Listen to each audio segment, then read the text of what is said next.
अस्सलाम वालेकुम dear students, biochemistry. आज हम पढ़ेंगे clinical significance of vitamins. Vitamins की क्लासिफिकेशन हमने लास्ट लेक्चर में पढ़ लिया था। आज हम पढ़ेंगे उसकी क्लिनिकल सिग्निफिकेंस की आया हमारे body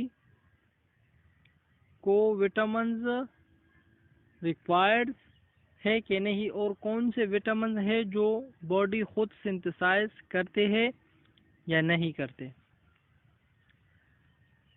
The human body cannot synthesize vitamins except vitamins K and D, and some of vitamins of B complexes and therefore must be supplied in the diet. The lack of vitamin cause various diseases in the body. Therefore, vitamins have its specific clinical significance in order to maintain human health and must be balanced in our daily diets.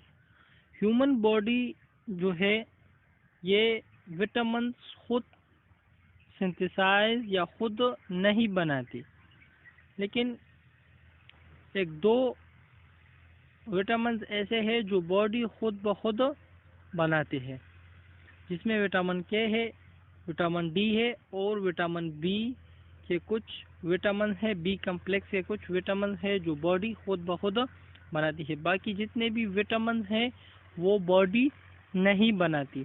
उन vitamins को हमने अपने daily balance diet जो है उसमें लेना ज़रूरी है, क्योंकि अगर हम वो विटामिन्स ना ले तो a lot of diseases काज होंगी।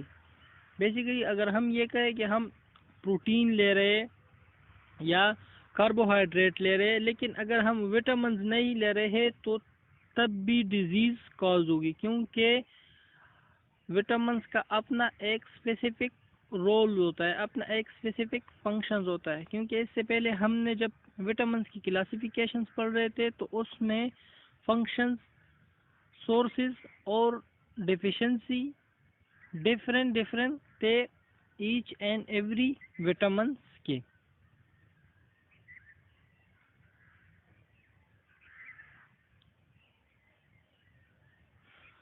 अब है डिफिशिएंसी डिजीज ऑफ विटामिन्स। ये तो पढ़ भी लिया था ऊपर ये विटामिन्स की क्लासिफिकेशन पे, लेकिन लेट्स देखते हैं कि इसमें क्या लिखे। Vitamins are very necessary for human health and for the processing of biological life. Vitamins जो है हमारे बायोलॉजिकल लाइफ के प्रोसेसेस के लिए, नॉर्मल सेलुलर फंक्शंस के लिए एंड सेल ग्रोथ के लिए विटामिन्स इंतहाई ज़रूरी होते हैं। These have their specific and important role in human physiology. The deficiency of various vitamins cause various kinds of disease.